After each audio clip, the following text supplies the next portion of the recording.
8.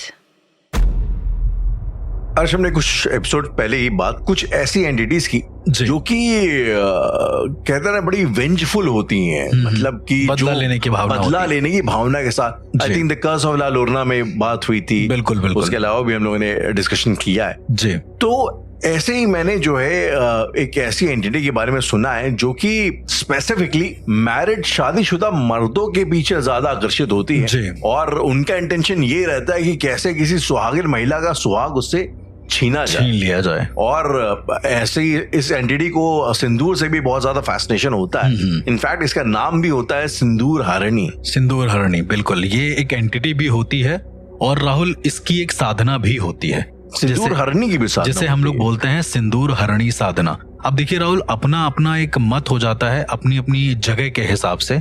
यदि किसी जगह पर किसी को चुड़ैल बोला जाता है तो उसी जगह पर किसी अन्य जगह पर अगर आप जाएंगे तो उसी लेडी को कोई और यक्षिणी का नाम दे देते हैं। कभी कभी ऐसा होता है जी। तो जो सिंदूर हरणी जो एंटिटी है, अच्छा कभी कभी क्या होता है कि लेट सपोज आपने शाकचुनी के बारे में बहुत सुना होगा राहुल, हम लोगों ने पूरा एपिसोड किया है। तो शाकचुनी मतलब एक ऐसी लेडी होती है जो अपने फर्स्ट नाइट से पहले कुंवारी, मतलब वो मर जाती है और उसके बाद हाथ में शाखा पोला पहनती है वो, इस तरह से। आई थिंक वो एक दुल्हन होती है, राइट? बिल्कुल। अब आप अगर इस तरीके से देखेंगे तो ना जाने कितने थाउजेंड्स ऑफ सर्कमस्टेंसेस हैं जिनमें अलग अलग एंटिटीज बन सकती हैं। इज इट सो कि मतलब कोई अगर रास्ते से जा रहा है और अचानक से उसको साड़ ने मार दिया, अलग अलग सिचुएशंस और परिस्थितियां हैं, उसके हिसाब से उतनी एंटिटीज भी हो सकती हैं। आप मुझे ऐसा लगने लग गया। ये एक समझने का तरीका है, शायद समझने का तरीका। मैं ये नहीं कह रहा हूँ कि उतनी एंटिटीज होती, मैं ये कह रहा हूँ शायद ये समझने का तरीका है, कि अंडरस्टैंडिंग का तरीका है।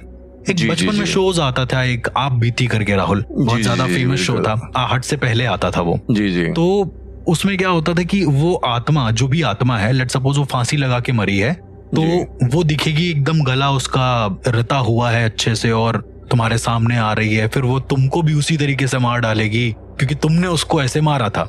ये सिंपल सा एक कॉन्सेप्ट है।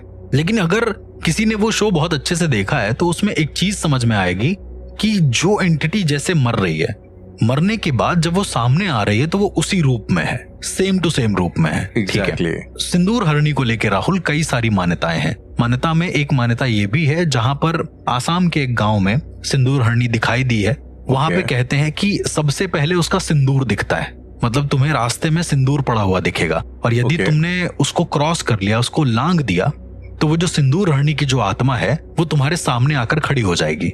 अर्श के ये इकलौती ऐसी एंटिटी है जिसकी साधना में सिंदूर का इस्तेमाल होता है, क्योंकि मैंने बिल्कुल बहुत सारी साधनाओं में देखा है कि जैसे कहीं पे होता है सिंदूर का इस्तेमाल होता है, लेकिन इस साधना में सिंदूर का इस्तेमाल सबसे ज्यादा होता है।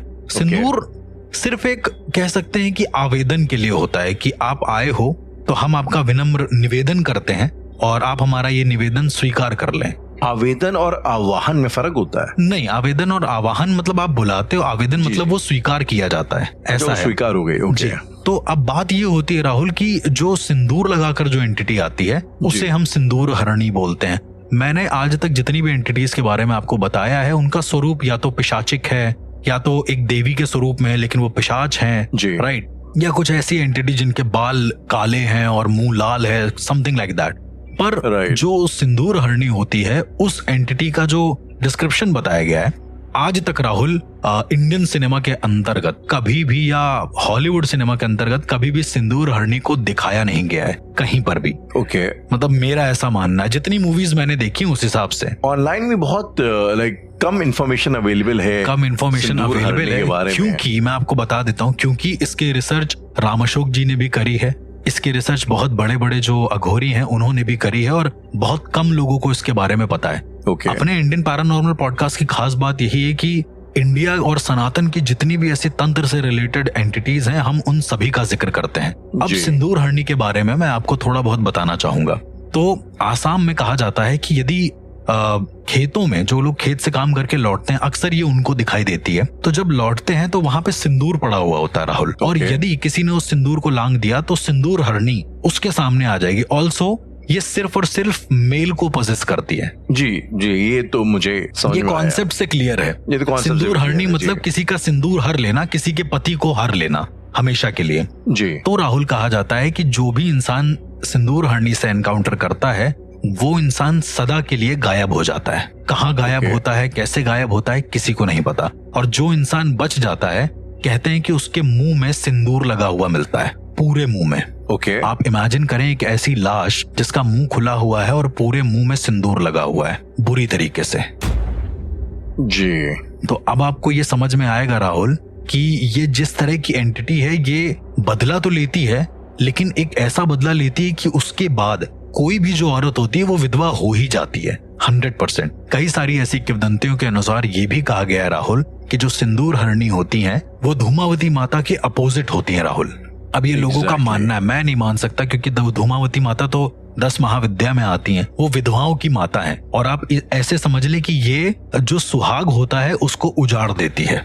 अब मैं आपको 2-3 शहरों की कहानियां बताता हूँ, फिर आप खुद ये डिसाइड करना कि ये सिंदूर हरणी कितनी ज्यादा खतरनाक है। अरुणाचल प्रदेश, वहां पर उसका एक छोटा सा गांव था। वहां पर कहा जाता था कि एक टाइम पर एक औरत रहती थी और उसको पीट पीट कर मार दिया गया था। ऐसा कहते हैं कि उसका जो पति था वो कुछ समय के लिए बाहर गया था जी, और जब वो वापस आता है तो क्या देखता है कि उसकी जो पत्नी है वो किसी को खाना खिला रही है अपने घर में बैठाल कर। अगेन ये कहानी है राहुल, तो इसको कहानी के तौर पर ही सारे लोग सुने।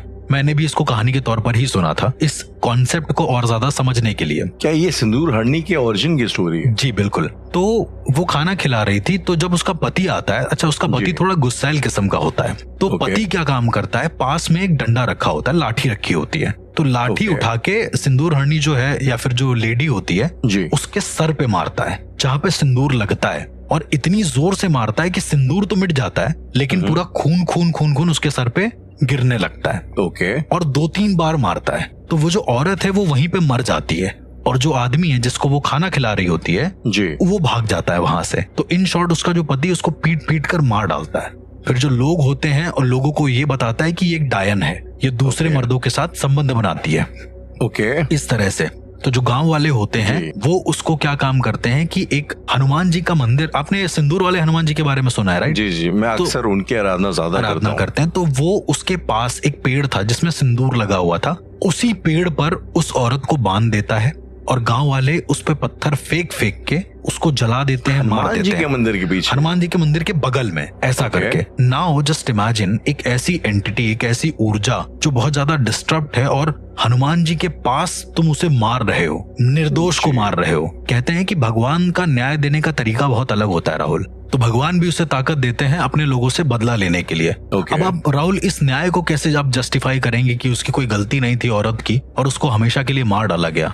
इसको जस्टिफाई तो शायद किया भी नहीं जा सकता, लेकिन हमने इससे पहले भी तमाम ऐसी स्टोरीज करी है यार, जिसमें बेगुनाहों को बड़ी बेरहमी से मारा गया और बिल्कुल फिर उनकी एंटिटी आत्मा एक एंटिटी में बदल गई। लेकिन राहुल कभी हम लोगों ने ये डिस्कस नहीं किया है कि किसी बेगुनाह को मारा गया है और उसको मंदिर के आसपास मारा गया है। हाँ, हम लोगों ने मरी विद्या में ये चीज डिस्कस करी थी कि एक दुर्गा माता की मूर्ति के नीचे उसके शव को गाड़ दिया गया था, that is a different thing. पर ये जो मैं आपको बता रहा हूँ, शायद ये भी बताई थी ना, इसमें कोई पंडित जी होते हैं वो मंदिर के जमीन नीचे किसी को गाड़ देते हैं। मरी विद्या, मैं उसी की आपको बात बता रहा हूँ। तो ये जो अरुणाचल प्रदेश का किस्सा मैं आपको बता रहा हूँ, यहाँ पर क्या होता है कि वो हनुमान जी की मूर्ति के बगल में ये सारा काम होता है। उस औरत को पत्थर मार मार के, ऐसा कहते हैं कि उस औरत के खून के जो छींटे थे वो हनुमान जी का जो मंदिर का बाहरी पोर्शन था उस पर भी आके पड़ गए थे, ऐसा करके, और वो कभी मिटे नहीं, आज भी वो है। तो ये होने के बाद वो औरत जब पूरी तरीके से जल जाती है,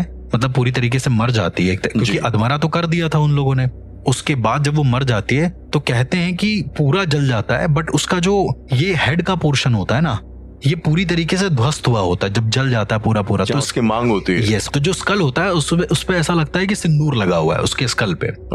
और जैसे ही वो स्कल बचता है सब कुछ जलने के बाद, तो गांव वाले क्या काम करते हैं कि उसको वहां से ले जाकर जला देते हैं, कहीं पे गाड़ देते हैं। अब एक बड़ी अजीब सी चीज है कि पूरी जल भी नहीं पाती है वो, आधी जली होती है वो, और सिंदूर से कॉन्सेप्ट से रिलेटेड है, प्लस सिंदूर वाले हनुमान जी के मंदिर के बगल में ये एंटिटी बनी है, इसीलिए इसको सिंदूर हरणी बोलते हैं, ऐसा कहा जाता है। उसके बाद से उस गांव में ये किस्से आने लगे। जो उसका आदमी था वो हनुमान जी के मंदिर के सामने सर पटक पटक के मर गया। आउट ऑफ नोवेयर वो 1 महीने के बाद वहां पर आया, अपने गुनाह की माफी मांगने लगा कि मैंने अपनी जो पत्नी है उसको, हनुमान मंदिर पे, जहां पर वो मरी थी। ओके। उस लेडी के मरने के ठीक क्या कह सकते हैं कि 1 महीने के बाद यही हुआ, और उसके बाद वो आदमी वहां पर जबरदस्ती सर पटक पटक कर मर गया।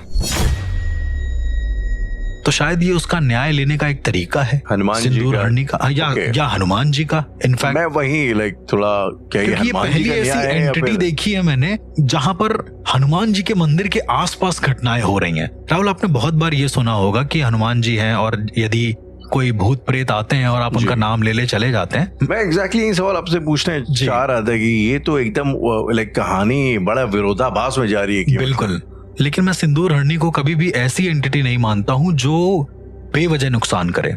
ऑल्सो इसके जो भी केसेस सामने आए हैं वो यही केसेस आए हैं जो पति अपनी पत्नी को मारता है या फिर कुछ ऐसा करता है, तो ये सिंदूर हरनी उन्हीं को हरती है, उन्हीं को मार डालती है, सिर्फ उन्हीं लोगों को। तो क्या अर्श, इसकी भी आपने से बताया, इसकी भी साधना की जाती है, राइट? बिल्कुल बिल्कुल। तो इसकी साधना के बारे में थोड़ा और बताएंगे आप? हाँ, ये तो मैंने आपको ओरिजिन बता दिया, अब आपको साधना के बारे में बताते हैं। बहुत सारे ऐसे लेडीज होती हैं जो ये चाहती हैं कि उनका जो पति है वो उनके वश में रहे या फिर किसी और का पति उनका हो जाए। आजकल ये भी चलन चल गया है काफी ज्यादा। जब से मुझे लगता है तंत्र की शुरुआत हुई तब से चलन चला है, जिंदा है। बिल्कुल। आमतौर पे आपको भी जो लोग क्वेरी लेके आते हैं उसमें ज्यादा के वशीकरण वाले टोटके की फरमाइश बहुत ज्यादा होते हैं कि भैया मुझे वशीकरण करना है और जी मेरी जो गर्लफ्रेंड है वो चली गई है या फिर कुछ ऐसा, या यहाँ तक जो है वो हमेशा मेरे बस में रहे, मेरे आसपास रहे। ऑल्सो कुछ ऐसी लड़कियां भी हैं जो ये कहती हैं कि मुझे उस लड़के को हमेशा के लिए पाना, लेकिन वो लड़का मैरिड है। जी, अक्सर।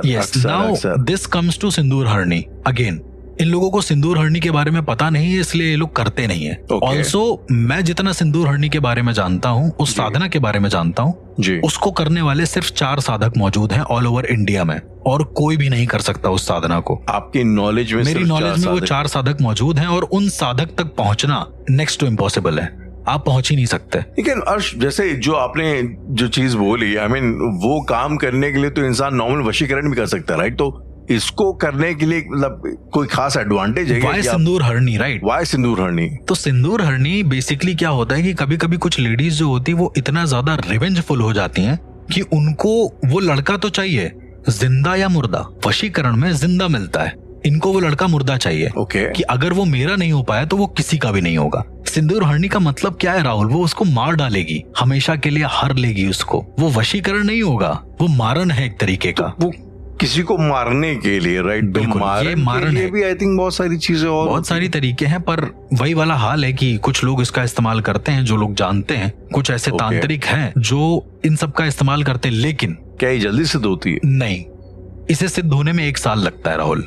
ऑल्सो जो भी साधक इसको सिद्ध कर रहा है, जिसके लिए भी कर रहा है, लेट्स सपोज जो कोई लड़की है जो किसी लड़के पर ये करवाना चाहती है, तो उस लड़की को 1 साल तक काली मांग भर कर रहना पड़ेगा अपने सर में। मतलब शमशान की राख होनी चाहिए उसमें, और काला सिंदूर होना चाहिए। मतलब सिंदूर को काला करके जैसे भी करके लगाओ। तो ये सिंदूर भर के तुम्हें साधक जो भी जिस भी तांत्रिक से तुम ये करवा रहे हो उसके सामने बैठ के मंत्रोच्चारण करने पड़ते हैं। और 1 साल के बाद ये भी कोई गारंटी नहीं कि सिंदूर हरनी तुमसे सिद्ध हो ही जाएगी, ये भी कोई कंफर्म नहीं है। कहते हैं कि वो अपने हिसाब से ही अपना साधक चुनती है। ये पहली ऐसी एंटिटी है जो अपने हिसाब से साधक को चुनेगी। आपने अभी तक मेरे से जितनी भी एंटिटीज के बारे में सुना है वो विवश हो जाती हैं साधक का कहना मानने के लिए, साधक की बात मानने के लिए, राइट? लेकिन ये जो एंटिटी है ये खुद से चुनेगी कि उसे आना है या फिर नहीं आना है, और यदि आना है तो किस रूप में आना है। ये भी एक दिक्कत है। किस रूप में आना मतलब इसको भी आप एक रिश्ता बना के साथ, इनको भी आपको रिश्ता बना के साधना पड़ेगा, या तो माँ या तो पत्नी। और यदि तुमने इसको पत्नी के रूप में साध लिया, साधक ने अगर पत्नी के रूप में साध लिया, तो जो इंसान इससे कुछ काम करवा रहा होगा वो कर नहीं पाएगा, वो इंसान सबसे पहले मरेगा।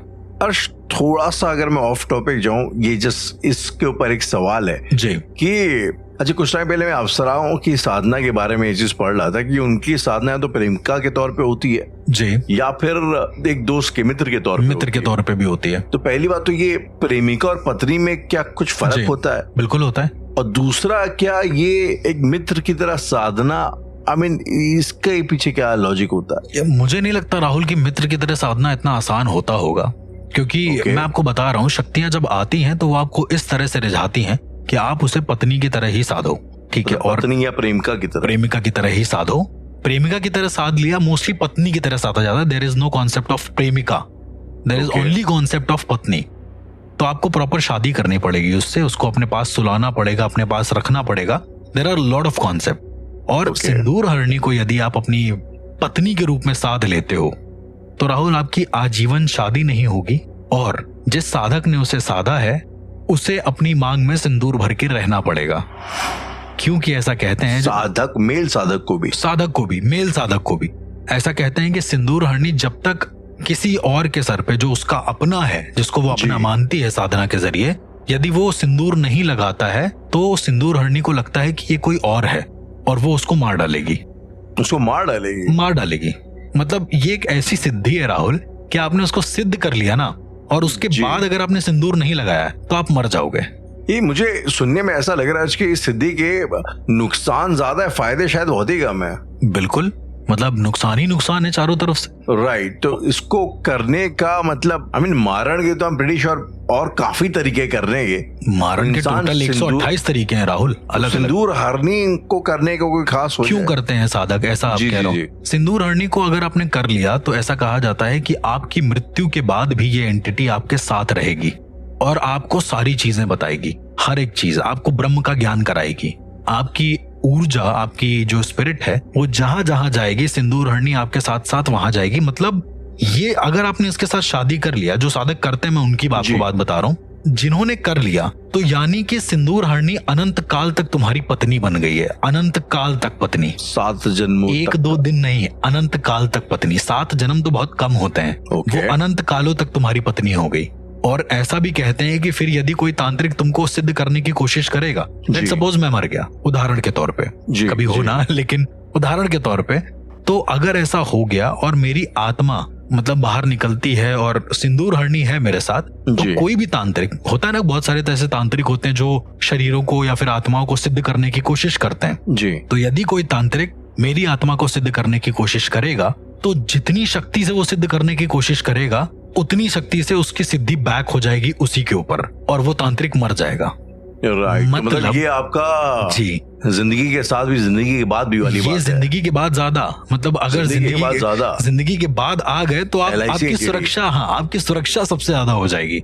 आपको कोई छू नहीं सकता, मतलब आपको कोई भी तांत्रिक या कोई भी अघोरी सिद्ध नहीं कर सकता, इवन अघोरी भी सिद्ध नहीं कर सकते। जो परकाया प्रवेश टाइप की चीजें होती है तो ये सब भी पॉसिबल नहीं है, ये सब खत्म हो जाए। तो इसीलिए देखिए, कुछ नुकसान है, बहुत ज्यादा नुकसान है। तो एक फायदा ये भी है कि मरने के बाद आपके, अच्छा ये क्यों करता है तांत्रिक, ये भी मैं आपको बता दूं, क्योंकि मरने के बाद तो पता नहीं ना कि किसी को क्या होने वाला है, क्या नहीं होने वाला है। हो सकता है तुम्हें मुक्ति मिल जाए, ये भी एक पॉसिबिलिटी है, मरने के बाद मुक्ति भी मिल सकती है ना। तो ये मुक्ति भी रोक देती है, मुक्ति नहीं होने देगी तुम्हारी, अनंत काल तक रहेगी। मिलना अर्श एक संयोग भर होता है, मतलब कि चांस की बात ही आपको मिल गया।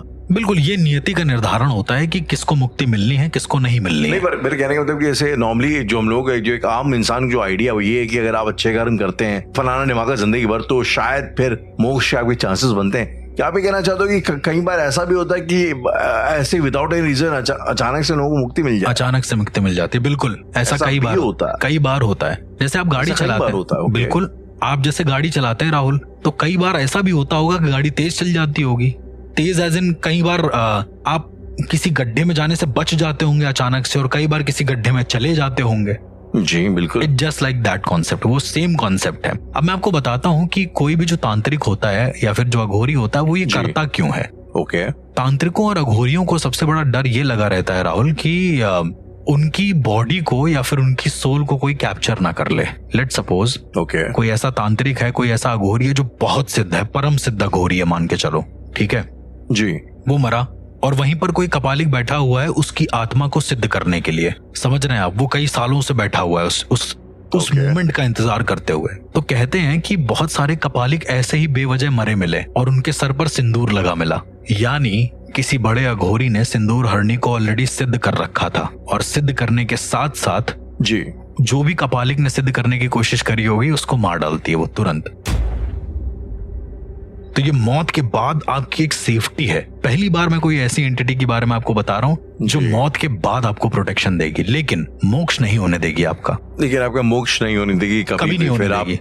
हमेशा इसी काल चक्र में फंस जाओगे। काल चक्र में फंस जाओगे, आपको कोई सिद्ध नहीं कर सकता, आप ऐसे ही घूमते रहोगे इधर उधर उसी सिंदूर हरणी के साथ साथ। मतलब आपको उसके साथ आजीवन, मतलब एक ऐसी डोर जो कभी ना टूटे, उसके साथ आपको रहना पड़ेगा। और अर्श, ये जैसे इसी चीज बताइए, हम लोगों ने जब इसकी बात करी थी, दिल्ली वाला कौन सा केस है यार? बुराड़ी केस, हाँ जी। तो बुराड़ी केस में आपने बताया था कि जो भी प्रेत या जो भी वो एंटिटी थी वो एक अपना योनि परिवर्तन करना चाहता था जी, जिस करके वो एक पूजा करवा रहा था जी। तो क्या, अच्छा पहला सवाल तो ये कि क्या कोई इंसान, जैसे मान लो कोई तांत्रिक है जी, तो क्या एक इंसान एक ऐसी ख्वाहिश रख सकता है कि मैं अपना योनि परिवर्तन करके मैं चाहूं ब्रह्म राक्षस बन जाऊं जी? और अगर वो ऐसा चाहता है तो क्या ऐसा करने में सिंदूर हरणी उसकी सहायता कर सकती है, उसकी मदद करेगी? ये बहुत सही बताया कि मरने के बाद बहुत सही कॉन्सेप्ट है। तो मरने के बाद बेसिकली वो तुम्हारी जीवन पत्नी होती है राहुल। जी तो जी। अब क्या, और उसको ब्रह्म ज्ञान भी ज्यादा पत्नी भी होती है, उसको ब्रह्म ज्ञान भी ज्यादा है। ऐसा कहते हैं कि वो वट यक्षिणी के साथ की एंटिटी है जो सिंदूर हरणी होती है। तो ये भी एक यक्षिणी होती है एक तरीके की, ऐसे आप मान के चलो। ठीक है। तो कहा जाता है कि जो साधक ब्रह्म को प्राप्त करने के लिए बहुत ज्यादा आतुर होता है, मर जाता है जी, और सिंदूर हरणी उसके साथ होती है, तो सिंदूर हरणी उसे वट यक्षिणी पर ट्रांसफर कर देती है। मतलब एक ऐसा भी वक्त आता है कुछ समय के बाद कि वो जो आत्मा है, मान लो कोई तांत्रिक मरा और सिंदूर हरणी के साथ है, मान लो 100 साल 200 साल साथ में, ठीक है? तो 200 साल के बाद वो जो सिंदूर हरणी होगी वो वट यक्षिणी पर, जो पेड़ होगा यक्षिणी का, उस पर इस आत्मा को भेज देगी ताकि उसे ब्रह्म का या तो मोक्ष का ज्ञान हो सके। उसको मोक्ष का ज्ञान होगा लेकिन मोक्ष मिलेगा नहीं। मतलब ये एक झांसा देने वाली चीज है कि तुमको चीजें मिल तो जाएंगी पर मिलेंगी नहीं। अब वही टीजर टाइप का बहुत सारे जो तांत्रिक है जिनसे मैं बात करता रहता हूँ इस बारे में जी, तो वो आज भी बेचारे इसी उसमें रहते हैं कि मैं साधूं या ना साधूं। क्योंकि देखो, अगर मैं नहीं साधूंगा तो क्या पता कि अब, क्योंकि मृत्यु के बाद क्या पता राहुल क्या होता है। ये तो एक अजम्पशन है कि वो जो सिंदूर हरणी होती है वो वट यक्षिणी पर ट्रांसफर कर देगी। ये एक अजम्पशन है क्योंकि वो आत्मा थोड़ी ना हमको आके बता रही कि हमको ट्रांसफर कर दिया गया है। लेकिन जब मैं तांत्रिकों से पूछता हूँ तो वो अभी भी डरते हैं, कहते हैं हम अभी भी असमंजस में हैं, मतलब सरप्राइज्ड हैं कि हम कर लें इस साधना को या फिर ना करें। अगर हमने कर लिया और उसके बाद कुछ ना हुआ तो क्या होगा, और मान लो अगर हमने नहीं करा तो हम वो मौका छोड़ देंगे। तो ऐसा कहते हैं कि 30% जो तांत्रिक होते हैं वो इसी कॉन्फ्लिक्ट में रहते हैं कि यार लाओ कर लेते, लाओ नहीं करते, लाओ कर लेते, लाओ नहीं करते हैं। तो सिंदूर हरणी का कॉन्सेप्ट मेरे हिसाब से राहुल बहुत ही ज्यादा अनोखा है और शायद मृत्यु के बाद भी मौजूद है। तो अर्श, ये जो एंटिटी है सिंदूर हरणी जी, अगर ये मान लीजिए किसी के घर में लग जाए और कोई इंसान लाइक इनोसेंट किस्म का हो जी, तो इससे छुटकारा पाने का क्या कोई तरीका है? राहुल, पहली बात तो मैंने आपको बताया कि इसको जानने वाले साधक बहुत कम मौजूद हैं। दूसरा ये कि ये खुद अपने साधक को चुनती है, ये पहली ऐसी एंटिटी होती है जी। यदि वो साधक बहुत बेकार हुआ तो उसके साथ रहती भी नहीं है। दूसरा कि यदि गलती से इधर उधर, ये एक बाई चांस की बात है, मैंने आज तक कभी कोई ऐसा केस सुना नहीं है कि बाई चांस अगर कुछ ऐसा हो जाता है कहीं पर भी कि सिंदूर हरणी घर पे लग जाती है या फिर कुछ ऐसा, तो सबसे पहला जो एक लक्षण दिखता है वो ये होता है कि जो आप सिंदूर लाएंगे या फिर ऐसा करेंगे वो सिंदूर बेवजह घर पे गिरता हुआ दिखेगा, बेवजह। मतलब और बहुत रेयर केस में होता है, मैंने आज तक कभी कोई केस ऐसा सुना नहीं है। सिंदूर हरणी आपके घर पे लग जाए तो जी, आपके चौखट पे गिरेगा सिंदूर, आपके घर में कमरे पे गिरेगा, किचन में गिरेगा, मतलब अलग अलग तरीके से। और आप ही का दिया हुआ सिंदूर ऐसा करके। तो अगर ऐसा कुछ लग जाता है कभी भी इन केस, तो आप कुछ नहीं करें, सिंपल सा एक काम करें कि जो सिंदूर वाले हनुमान जी होते हैं जी, उनका जो सिंदूर होता है हल्का सा, उनके चरणों से उठाकर अपने घर के मंदिर में लाकर, और जो मंदिर का जो के चौखट होती है जी, उस पे लगा दें, और अपने घर के जो दरवाजे हैं उस पे 2 पैरेलल रेखा बना दें। तो कभी भी ऐसा कहा जाता है जब 2 पैरेलल रेखा हनुमान जी के सिंदूर की बनी होती है घर के बाहर, बहुत लोग ऐसा करते हैं आज के टाइम पे, मेरे घर के बाहर भी है, तो किसी भी तरह की नेगेटिव एंटिटी आपके घर के अंदर एंट्री नहीं करती है, ऐसा कहते हैं। अर्श, ये जस्ट थोड़ा सा ऑफ टॉपिक अगर हम जाए तो ये जो सिंदूर वाले हनुमान जी होते हैं, ठीक है, अगर बड़ा एक बहुत लेमन जैसा सवाल है लेकिन फिर भी है कि जो नॉर्मल जो मूर्तियां होती है मंदिरों के अंदर, हनुमान जी की जो साकार मूर्ति है जिसमें की शक्ल वगैरह सब होती है, वो ज्यादा पावरफुल होती है ऐसी एंटिटीज के खिलाफ, या फिर जो सिंदूर वाली मूर्ति होती है ये ज्यादा? राहुल, हर एक उनका हर एक वर्जन नहीं होता, ऐसा कुछ नहीं होता है, ये बस एक धारणाएं हैं अपनी अपनी। कई लोगों के लिए नॉर्मल हनुमान जी की मूर्ति भी बड़ी कारगर होती है, जो उनको मान। आपका भाव किस में ज्यादा है राहुल, वो डिपेंड करता है, मेरा ऐसा मानना है। यदि आपका भाव, जो मैंने आपको कीरिंग गिफ्ट करी है हनुमान जी की, यदि आपका भाव उसमें है तो वो भी कारगर है।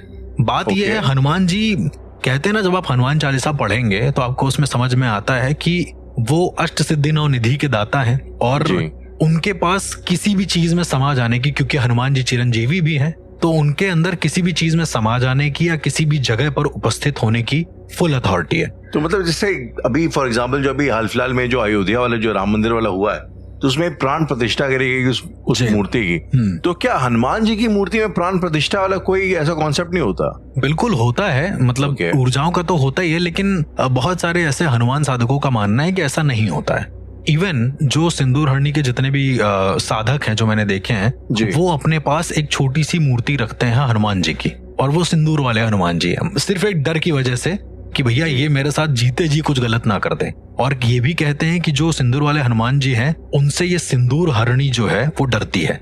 उनसे सिंदूर हरणी डरती है, बहुत ज्यादा डरती है, क्योंकि उसका ओरिजिन कहीं ना कहीं इनसे जुड़ा हुआ है, उनसे जुड़ा हुआ है, उनके मंदिर से जुड़ा हुआ है, इनफैक्ट उनके मंदिर से जुड़ा हुआ है। एग्जैक्टली, बिल्कुल उनके मंदिर से जुड़ा हुआ है। अर्श, अब क्योंकि बात हनुमान जी की हो रही है, तो जब हनुमान चालीसा की शुरुआत करते हैं तो उसकी शुरुआत भी कुछ ऐसे होती है कि बुद्धिहीन तनु जानिके सुमिरो पवन कुमार बल बुद्धि विद्या देहु मोहि। जी, अच्छा, नॉर्मली क्या होता है कि जब भी हनुमान जी के बारे में बात होती है, अच्छा मैं खुद थोड़ा वर्कआउट वगैरह का शौक रखता हूँ, जो भी मुझे लगता है इंडिया में एटलीस्ट जो पहलवानी या वर्कआउट वगैरह करता है, तो हनुमान जी उन सभी के सारे पहलवानों के इष्ट भगवान है। लेकिन जब भी मुझे ऐसा लगता है ना, ये हनुमान जी का जो स्मरण है वो बुद्धि के लिए भी किया जाता है। बिल्कुल, वो भी बुद्धिमानों में सबसे श्रेष्ठ हनुमान जी को माना गया है। बिल्कुल। तो अर्श, अगर मतलब मैंने सुना है कि कई ऐसे तंत्र होते हैं, जब हम लोग बात करते हैं छलावे की, तो मुझे याद है कि एक ब्रह्मजाल टाइप का, इंद्रजाल टाइप का बुन लिया जाता है, जिसमें आप भटक जाते हैं, जिसमें आप डिस्ट्रैक्ट हो जाते हैं, कंप्लीट फुल्ली हेलुसिनेट हो जाते हैं, या कह लो कि आपकी बुद्धि भ्रष्ट हो जाती है। बुद्धि भ्रष्ट हो जाती है, बिल्कुल। और मैंने सुना है अर्श की